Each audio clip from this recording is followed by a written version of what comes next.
Salam sejahtera semua buat para penonton YouTube dimanapun Anda berada. Kali ini saya ingin berbagi pengalaman membuat dokumenter tanpa modal, hanya berdasarkan passion saya atau gairah saya ingin membuat tema itu. Waktu itu saya tertarik dengan eh, tentang seni tradisional Sintren dan cerita rakyat legenda Borokso yang ada di Pekalongan. Cerita itu selalu saya dengar sejak kecil dari bapak saya maupun orang-orang eh, yang mencintai, yang menyukai budaya-budaya tradisional di Pekalongan yang saya temuin. Kemudian saya tahun pertengahan tahun 1999 saya hanya bermodal keinginan membuat dokumenter itu. Ada Sintren, ada legenda Borokso, gitu. Terus kemudian saya berawal mengumpulkan teman-teman teater, baik itu teman teater seangkatan saya maupun senior saya. Setelah saya ajak rembuk, ada beberapa yang mendukung, yang sangat-sangat mendukung, sekalipun itu waktu itu tanpa ada biaya, tanpa ada honor, dan keinginan sama-sama. Akhirnya kami membentuk wadah yang kita namakan waktu itu Infinity Forum. Infinity Forum ini bercita-cita mengkonservasi budaya di Pekalongan yang sudah punah.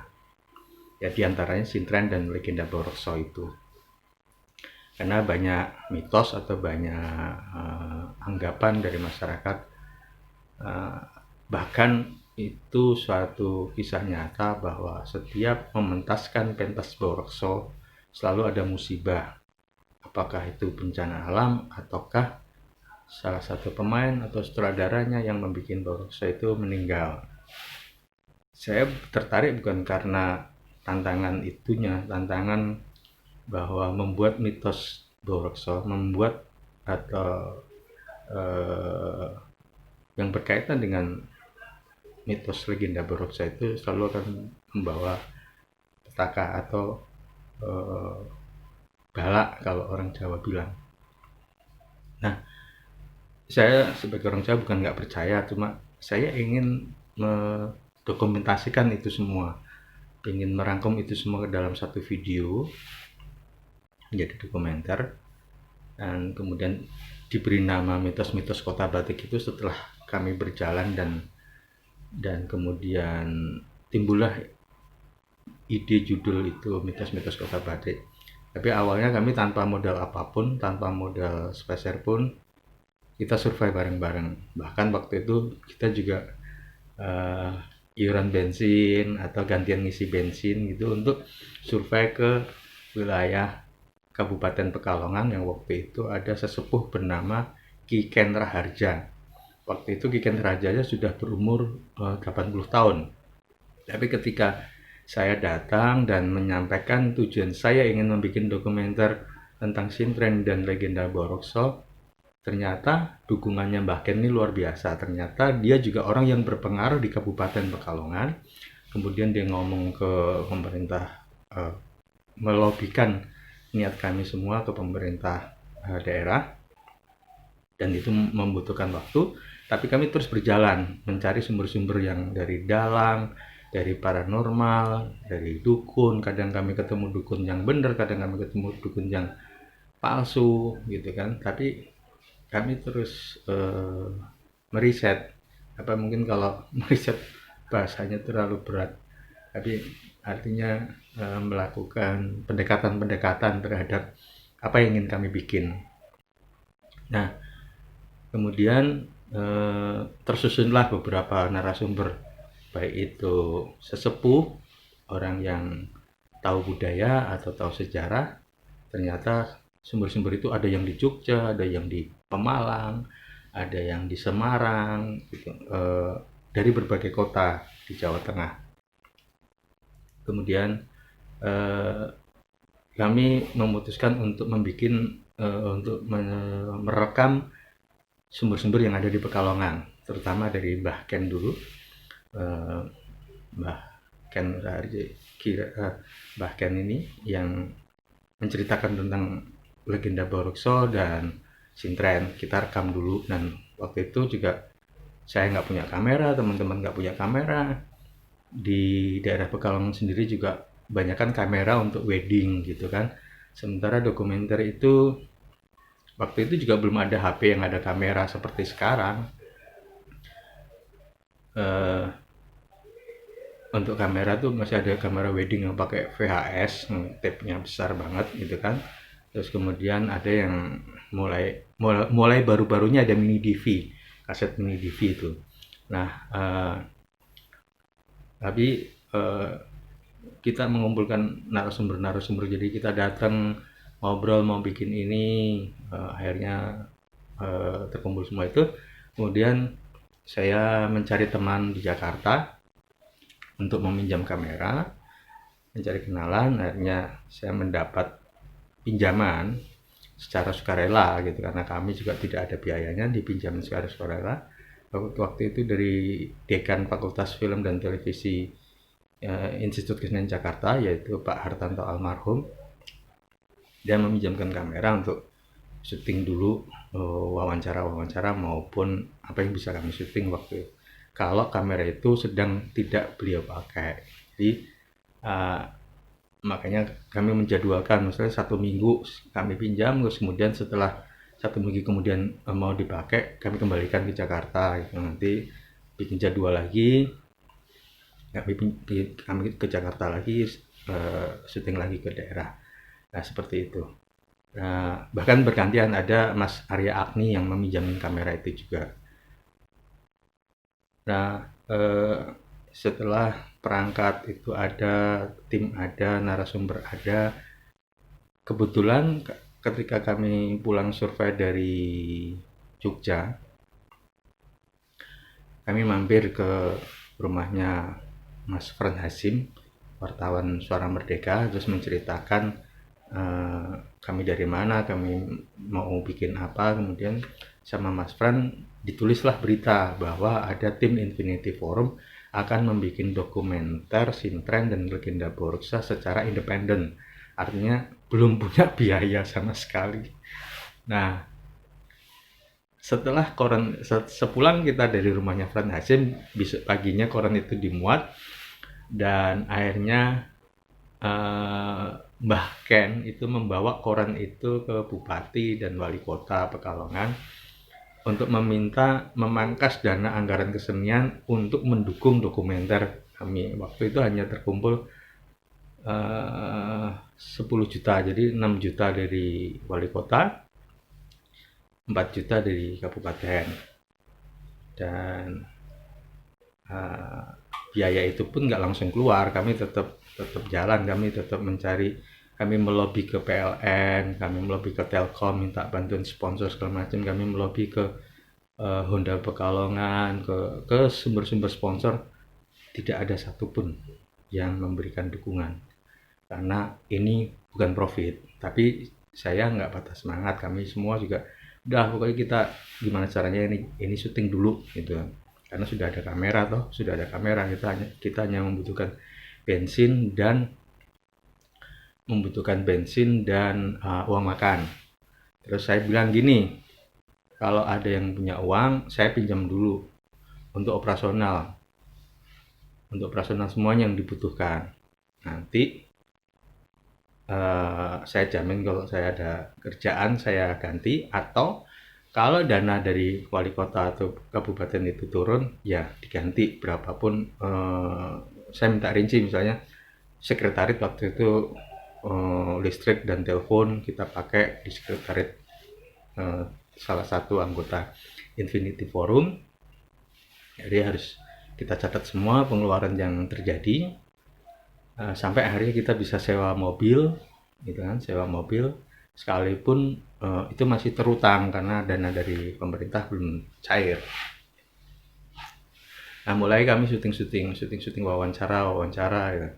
Jadi wawancara itu wawancara tentang cerita legenda Borokso dari awal sampai akhir, Terus kemudian cerita tentang sintren gitu kan. Waktu itu juga kita nyuting ketika mau wawancara ke Pemalang, kita menjadwalkan bertepatan dengan acara sadran atau sedekah laut, yaitu membuang kepala kerbau di larung ke laut atau dibuang ke laut gitu kan. Jadi itu semacam legitimasi budaya Hindu yang diislamisasikan gitu kan. Jadi ada salah satu narasumber dari sana yang menjelaskan eh, apa arti sadran, larung, terus apa arti apa kaitannya sama mitos Dewi Lanjar, apa kaitannya sama sintren gitu kan. Nah, akhirnya terkumpul. Jadi awalnya kita membuat sintren dan baurokso sampai ke masalah sadran, sampai ke masalah Den Ayu Lanjar yang konon orang pada percaya bahwa Den Ayu Lanjar itu penjaga laut utara Pekalongan gitu, yang konon juga untuk mencari pesugihan atau ingin cepat kaya dengan instan gitu kan. Uh, saya juga menemui salah satu uh, narasumber yang menceritakan ada namanya Mbah Di. Mbah Di itu dia kalau masuk ke gerbang pintu Selamaran di Pekalongan, pintu pantai Selamaran di Pekalongan, dia melalui ke timur dalam sekitar 15 menit dia muncul dari laut dengan keadaan tidak basah gitu. Dan, uh, dan waktu itu teman saya yang mensurvey itu pulangnya ada yang katanya ada yang memeluk perutnya gitu. Terus kemudian juga kami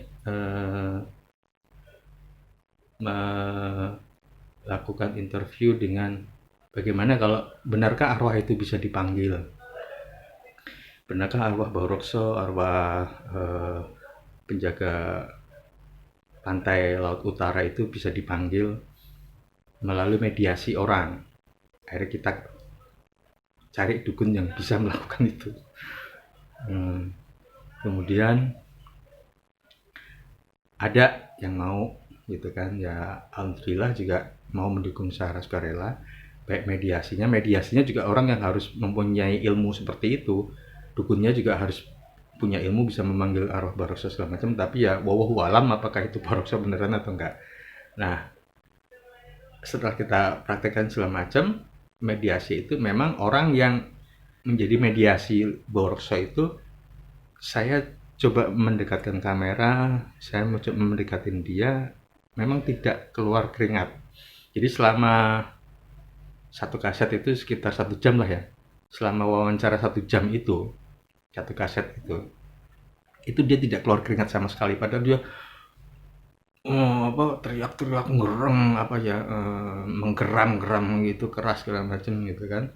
Terus ditanya macam-macam gitu kan. Dia penuh ungkapan emosi segala macam. Tapi karena mediatornya ini memang orang jadi bisa terkontrol semua. Jadi kamera pun juga nggak berbahaya waktu itu. Nah kemudian dari rekaman-rekaman itu kami berdiskusi lagi. Ini kalau arahnya seperti itu kita hanya merangkum cerita-cerita folklore, cerita rakyat atau kejadian sadran, sintren dan ayu lanjar dan barok segala macam. Uh, harus ada enlightenment, harus ada pencerahan terhadap masyarakat. Jadi tidak hanya bisa menampilkan folklore belaka gitu kan, karena teman-teman saya yang mendukung waktu itu memang mempunyai basic Islam yang sangat kental, ada yang dari Muhammadiyah maupun dari NU, sehingga begitu melihat jadi itu ini syirik, ini bisa menyesatkan masyarakat dan sebagainya. Terus kemudian kita mendiskusikan, nah, terus bagaimana langkahnya untuk supaya menjadi ini bermanfaat. Akhirnya disimpulkan bahwa harus ada meluruskan pandangan mitos tentang folklore yang memang diwakili dari folklore yang ada di Pekalongan, Sintren, Denayu Lanjar, Sadran, Baurekso. itu kita mulai dulu dengan itu, kemudian kita merangkum untuk kita harus mencari kiai-kiai gitu, ustadz-ustadz yang mau bicara soal hal gaib yang kita kaitkan dengan mitos-mitos itu. Nah, eh, kita mulai menyusun nama-nama mana Ustadz Muhammadiyah yang kira-kira kompeten untuk memberi jawaban atau memberikan pandangan-pandangan untuk meluruskan keinginan kami ini melalui dokumenter. Kemudian mana yang Ustadz atau Kiai dari NU yang mau untuk meluruskan pandangan, dan mana para budayawan atau sesepuh-sesepuh yang mau bercerita juga untuk meluruskan pandangan masalah mitos. Nah, salah satu ada sesepuh yang sangat percaya banget dengan mitos-mitos itu. Saya sama teman saya waktu riset juga sudah dimarahin. Kamu bikin mitos Baurekso, bikin Dewi Lanjar, bikin Sintren, hidup kamu bisa susah, bisa mati kamu. Dimarahin, kami diusir. Kami berusaha dengan lemah lembut menjelaskan baik-baik gitu dengan orang-orang tua yang marah itu. Akhirnya dia mencoba legowo ngobrol, tapi pada intinya dia tidak mau diwawancarai. Terus kemudian ketika kami mendatangi salah satu Yai Muhammadiyah, kami malah dimarahin. Kamu mau menyebarkan syirik, kamu ya. Kami menjelaskan juga dengan lemah lembut, dengan logika segala macam. Siapa yang mendukung kalian ini? Nah, ya alhamdulillah waktu itu salah satu anggota kami ada yang dekat dengan Habib Lutfi, sehingga kami menyebutkan kami di supervisi Habib Lutfi. Jadi apapun nanti hasilnya akan diedit, akan direvisi sama Habib Lutfi. Terus apa lagi yang mau diwawancara? Kita nyebutkan Ustadz, malah dia marah, nanti saya datangin Ustadz itu, jangan ikut-ikutan nyebarin sirik segala macam. Nah, itulah lika-liku ya. Jadi kami yang tanpa modal apapun, hanya semangat dan keinginan dan passion untuk membuat dokumenter itu, menghadapi kendala-kendala yang seperti itu. Jadi kendala dari nggak punya alat, harus bolak-balik ngambil ke Jakarta, kendala nggak ada dana, kita harus utang sana sini, kemudian ada harapan dana tapi nggak langsung cair kayak gitu. Tapi kami terus berjalan gitu, kami terus berjalan di tengah kegiatan masing-masing. Jadi ini seperti kegiatan sambilan. Nah, kemudian beberapa narasumber akhirnya kerekam narasumbernya, baik yang menceritakan Baurekso, menceritakan tentang tari Sintren, menceritakan tentang nyadran atau melarung kepala kerbau sedekah laut itu, sampai tentang siapapun yang tahu tentang Den Ayu Lanjar. Bahkan ada yang ngaku dikasih selendang dari Den Ayu Lanjar segala macam. Tapi semua kita rangkum, kita nggak pilih-pilih dulu, karena yang penting itu kami dapat gambarnya dulu dari wawancara maupun bukti otentik yang mereka sampaikan dari narasumber itu. Kemudian kami juga ke dalang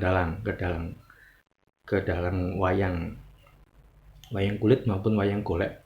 Kan kalau legenda Baurekso rata-rata banyaknya wayang golek yang mempunyai cerita legenda Baurekso, tapi kalau wayang kulit itu biasanya berkaitan sama sedekah laut, sama Den Ayu Lanjar, sama mitos gitu ya. Itu dalang-dalang juga kita datengin satu persatu untuk wawancara, dari dalang dari Pemalang, Petarukan, sampai ke Kota Batang. Nah, kemudian ketika kami membutuhkan ahli sejarah yang mengerti mitos-mitos dan bagaimana memahami legenda cerita rakyat itu, kami menemui dosen di UGM. Terus kemudian Pak Joko siapa gitu di UGM, kemudian juga ke Pak Damarjati. Pak Damarjati itu yang saat itu dia sedang ingin membuktikan bahwa dia bisa moksa seperti Baurekso. bisa menghilang ke alam lain gitu. Nah tapi dari semua yang kami bikin itu memang kami sudah menyimpulkan ingin memberikan enlightenment, artinya benarkah roh itu bisa dipanggil kembali setelah meninggal? Ada beberapa kiai yang menyebutkan bahwa setelah roh kita dicabut dan masuk ke alam barzah. Barzah itu adalah dinding pemisah antara dunia nyata sama alam ruh. Itu sudah tidak bisa kembali lagi. Tuh. Jadi kalau sudah alam barzah ya dia sudah tidak bisa doa, dia sudah tidak bisa berdoa, dia sudah tidak bisa menolong orang. Justru orang yang masih hidup itu harus berdoa menolong dia supaya dimaafkan kesalahan-kesalahannya. Jadi kalau udah di alam barzah salah atau benar ya udah dia tinggal nunggu hari akhir gitu. Itu menurut kiai-kiai yang kami temui. Karena dari paranormal maupun sumber-sumber sesepuh tentang mitos itu kan masih percaya bahwa ada roh yang bisa kembali lagi ke alam gaib gitu kan. Terus kemudian Borokso itu bisa dipanggil masuk ke tubuh orang gitu kan. Bukan kami nggak percaya ya, kami cuma ingin menampilkan oke, ini ada dukun ini ngomong begini, dalang ini ngomong begini, sesepuh ini ngomong begini, terus kemudian kiai ngomong begini. Jadi sehingga orang akan bisa menilai akan bisa menilai secara sudut pandang agama bagaimana, secara sudut pandang budaya bagaimana, secara sudut pandang mitos bagaimana gitu. Karena masyarakat sekarang kan semakin pintar. Saya waktu itu memprediksi masyarakat itu akan semakin kritis dan pintar. Jadi kita kasih pilihan gitu. Kasih pilihan mau percaya pada ilmu yang mana gitu. Nah, setelah itu kami baru berkepikiran untuk memvisualkan semua yang diwawancarai. Semua diwawancarai itu ada visualnya. Kami ingin memvisualkan itu. Timbullah ide itu dalam evaluasi setelah kita kerja wawancara keliling sampai Jogja itu. Hari kita melakukan casting siapa yang mau, karena Borokso sendiri versinya macam-macam. Ada yang versi bahwa Borokso itu Arab, ada yang versi bahwa Borokso itu dari Jogja, dari ada yang kalau versi yang ingin saya telusurin memang versi dari Pekalongan, tapi ada yang dari Kendal gitu. Ternyata Borokso itu diklaim macam-macam, ada yang dari Kendal, ada juga yang dari daerah Batang. Tapi kalau saya simpulkan bahwa Borokso itu bertugas memang bertahap, seperti orang pindah dinas keluar kota segala macam. Jadi bukan berarti itu dari Pekalongan, itu dari Kendal atau apa. Bisa jadi itu memang dari daerah Pekalongan, kemudian dia ke Mataram, kemudian dia karena dia sakti, dia bisa bertapa segala macam, bisa ketemu makhluk halus, bisa ketemu jin, bahkan bisa memerintah jin gitu kan, sehingga dia bisa memendung sungai yang ada di Batang itu yang konon kabarnya selalu diganggu jin. Nah, Borokso dengan kemampuannya itu akhirnya dipercaya sama Raja Mataram, sama Sultan Agung. Nah, dikasih tugas untuk meminang seorang gadis di desa itu untuk dijadikan selir. Tapi di perjalanan selir itu justru mencintai Borokso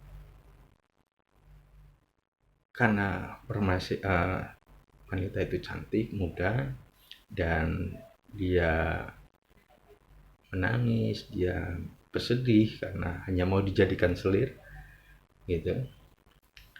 Borokso nggak sampai hati, akhirnya minta dinikahi Borokso. Kemudian Borokso harus mencari ganti. Dicari gantilah seorang penjual serabi untuk dijadikan selir raja.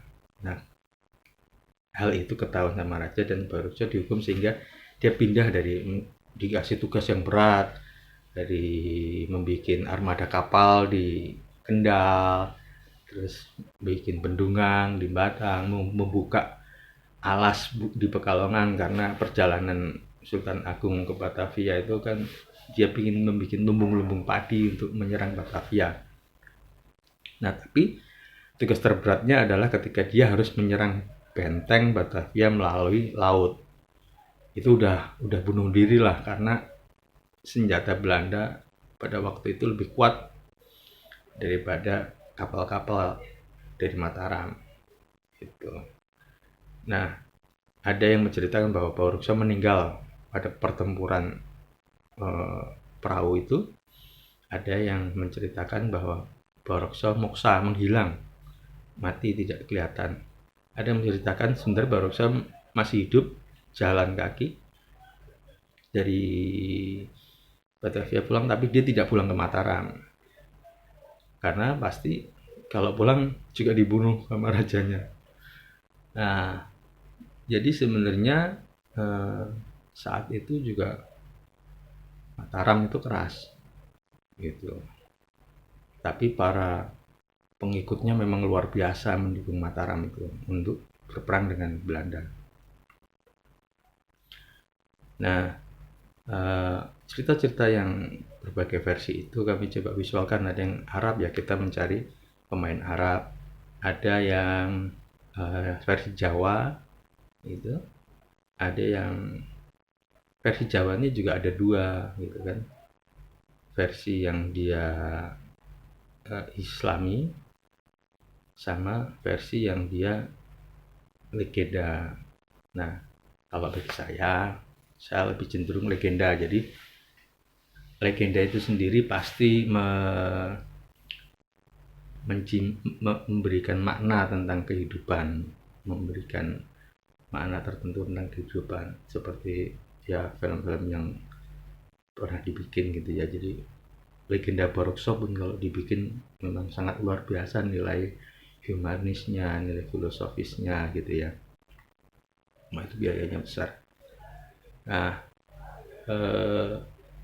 versi Arabnya itu kan tentang Topo Kalong. Jadi pemahaman Topo Kalong kalau di folklornya, di cerita rakyatnya, dia bertapa seperti kelelawar, kakinya di atas, kepala di bawah gitu.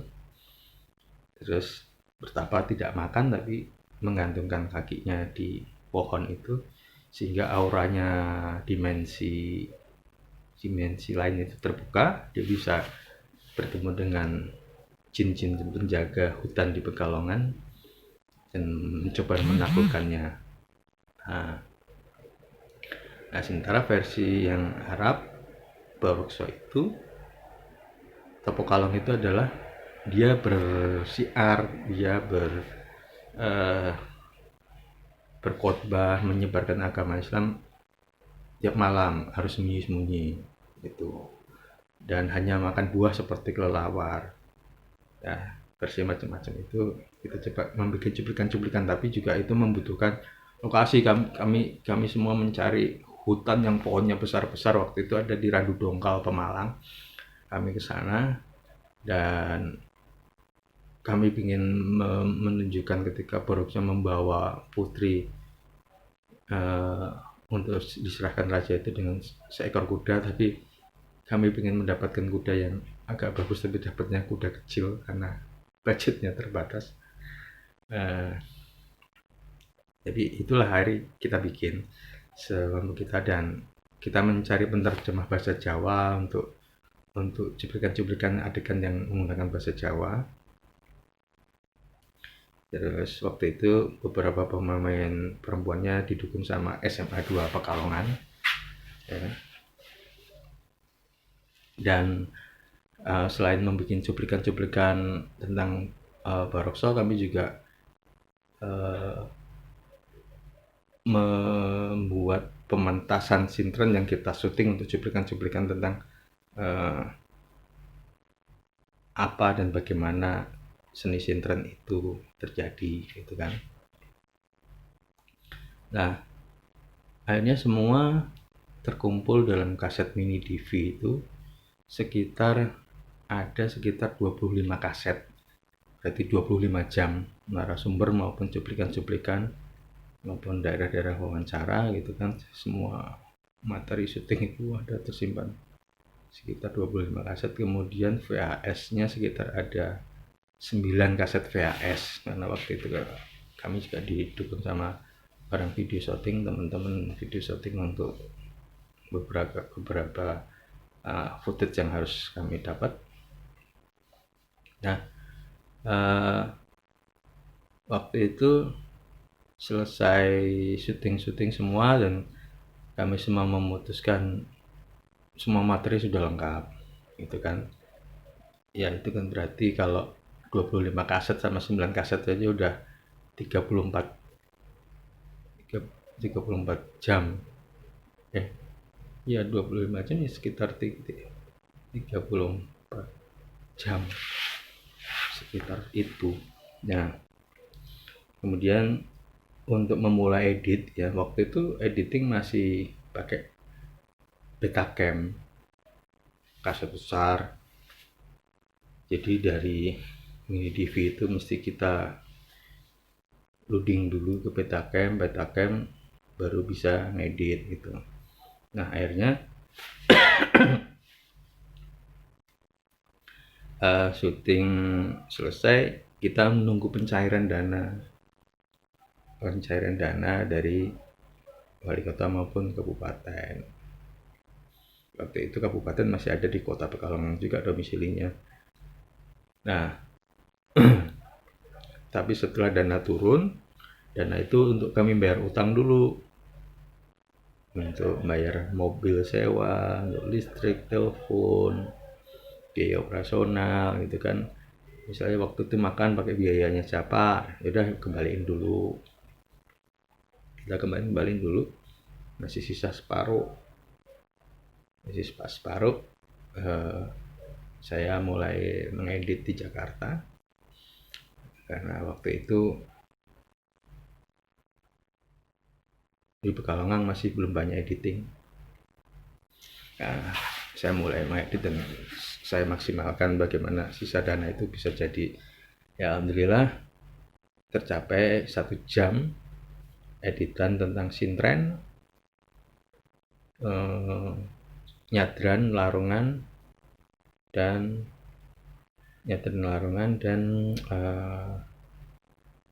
sintren, nyadran dan Ayu Lanjar, mitos Ayu Lanjar. Jadi masih cuplikan-cuplikan itu. Yang utuh memang sintren itu di editan pertama. Kemudian dana nggak cukup, kita berhenti. Yang Borokso belum diedit sama sekali. Nah, setelah berapa tahun kemudian gitu, berarti tahun 2007, 7 tahun kemudian, 8 tahun kemudian, itu baru ada dana. Ada orang yang katanya, Mas, ada orang yang simpatik dengan Borokso itu dan dia seorang kontraktor pom bensin, dan dia akan selalu mencari penasihat supernatural yang dipadepokan Borokso. Kemudian pas mendengar saya pernah syuting Borokso dan belum diedit karena belum ada biayanya, akhirnya saya dibiayai beliau untuk mengedit Borokso. Kemudian saya bawa ke Jakarta, saya susun footage-nya apa aja yang mau diedit, kemudian jadilah 1 jam editing. Cuma sayangnya kedua dokumenter itu kami memasang ilustrasi musik yang dari CD gamelan itu ternyata sekarang sudah ada royalty free-nya, sehingga saya hapus dari channel Thesis Pictures ini karena ya ada royalty free-nya, ada klaim hak cipta, padahal gambar musik yang lain itu semua karya sendiri, tapi gara-gara ada pasang itu kan saya harus ngedit ulang gitu. Saya kesulitan ngedit ulang itu lagi karena ngedit ulang pasti biaya lagi. Saya belum ada biaya, saya belum menemukan biaya lagi untuk mengedit ulang supaya bisa mencopot musik yang kami pasang di situ. Sebenarnya itu udah berapa tahun yang lalu, udah 20 tahun yang lalu, dari tahun 2000. Ya, tapi ketika dipasang di YouTube ternyata kena klaim hak cipta sehingga saya copot dulu sementara. Ya, nantilah lihat kalau ada yang mendanai untuk editing supaya kita bisa bikin musik sendiri gitu kan. Mudah-mudahan nanti ketemu. Ya, seperti itu. Jadi suka dukanya macam-macam juga bikin dokumenter. Yang penting semangat, yang penting berusaha terus kemudian kalau kita membuat sesuatu yang berkaitan dengan tradisi di daerah setempat, terus kemudian kita publikasikan ke media, apakah itu koran, apa itu radio, itu insya Allah akan ada dapat bantuan paling nggak dari Pemda atau Pemkot setempat. Jangan khawatir, coba aja kan. Yang penting kamu punya kita siapapun lah yang ingin membuat dokumenter, harus ada modal, harus ini segala macam. Apalagi sekarang sudah ada handphone, editing sudah banyak gitu kan. Harusnya sekarang bisa membuat macam-macam gitu. Ya waktu itu kami terhambat masalah teknis, kameranya harus mini DV, belum ada kamera HP, editnya harus pakai Betacam, Gimatic gitu kan. Terus kemudian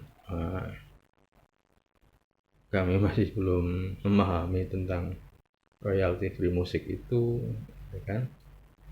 Jadi begitu ada dana langsung dibikin aja, tapi akhirnya belum bisa kami sebarluaskan. Semoga ada yang mendanai untuk ngedit ulang dan membuat musik sendiri. Kalau materinya insya Allah masih tersimpan dengan baik dan mudah-mudahan juga masih bagus. Ya demikian yang bisa saya berbagi pengalaman, bahwa dulu saya pernah membuat dokumenter diawali dengan tanpa modal, hanya keinginan, ada ambisi, ada passion yang besar untuk membuat itu sampai akhirnya bisa jadi gitu. Meskipun masih tertunda untuk diupload di YouTube, tapi setidaknya kalau kita mau usaha bagaimanapun itu pasti bisa. Terima kasih buat para penonton yang sudah mendengarkan pengalaman saya. Saya berbagi pengalaman seperti ini, semoga bisa bermanfaat semua. Salam.